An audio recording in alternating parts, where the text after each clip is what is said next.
যুদ্ধবিরতির আলোচনার মধ্যেই গাজায় অনবরত হামলা চালাচ্ছে ইসরায়েলি সেনাবাহিনী। বৃহস্পতিবার একদিনেই উপত্যকাটিতে ইসরায়েলি নৃশংসতায় নতুন করে আরও অন্তত অর্ধশত ফিলিস্তিনির মৃত্যু হয়েছে।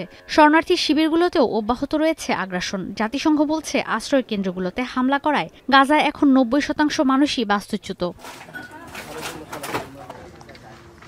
এরপরও যুদ্ধবিরতির ইস্যুতে নেই দৃশ্যমান কোনো অগ্রগতি। ওয়াশিংটন বলছে চুক্তি কার্যকরে মধ্যস্থতাকারীদের খুব একটা সহযোগিতা করছে না হামাস কিংবা ইসরায়েল কোনো পক্ষই। উল্টো ফিলিস্তিনি ভূখণ্ডে বেড়ে গেছে হামলার তীব্রতা।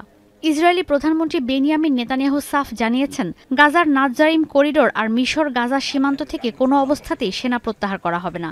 হামাসকে ৭ অক্টোবরের মতো আরেকবার ইসরায়েলে হামলার সুযোগ দেওয়া হবে না বলেও জানান তিনি। নেতানিয়াহু আরও বলেন, এই স্থানগুলো কোনো আন্তর্জাতিক সম্প্রদায় নয়, ইসরায়েলই নিয়ন্ত্রণ করবে। এদিকে গাজায় ইসরায়েলি আগ্রাসনের বিরোধিতা করে লোহিত সাগর আর গালফ অব এডেনে আবারও বাণিজ্যিক জাহাজ লক্ষ্য করে হামলা চালিয়েছে ইয়েমেনের হুতি বিদ্রোহীরা। লোহিত সাগর আর গালফ অব এডেনের সুনিয়ন তেলবাহী ট্যাঙ্কার এবং SW নর্থ উইন্ড আই জাহাজে হামলা চালানোর দাবি করেছে গোষ্ঠীটি। সুনিয়ন ট্যাঙ্কারে ইয়েমেনের বন্দর নগরী হুদাইদাহ থেকে কয়েকটি ক্ষেপণাস্ত্র দিয়ে হামলা চালানো হয়। গ্রিক পতাকাবাহী এই তেলের ট্যাঙ্কারে ছিল ১.৫ লাখ টন জ্বালানি তেল। আরেকটি জাহাজের বিষয়ে হুথিরা বলছেন, জাহাজটি ইসরায়েলের সঙ্গে বাণিজ্য পরিচালনা করছে। نفذت القوات المسلحة اليمنية عمليتين عسكريتين في البحر الأحمر وخليج عدن. العملية الأولى استهدفت سفينة سونيون النفطية.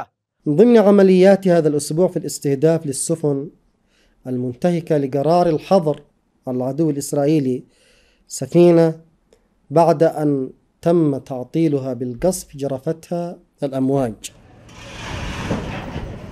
গাজায় এত আগ্রাসনের পরও ইসরায়েলি পররাষ্ট্রমন্ত্রী ইসরায়েল কাটস বলেছেন, ফিলিস্তিনকে রাষ্ট্র হিসেবে স্বীকৃতি দিলে ইরান সমর্থিত সশস্ত্র গোষ্ঠীগুলোর ঘাঁটিতে পরিণত হবে অধিকৃত গাজা ও পশ্চিম তীর।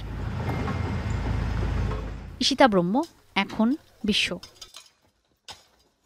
শিয়া বাটার ও ভিটামিন ই সমৃদ্ধ lily glam beauty soap. Lily, always beautiful.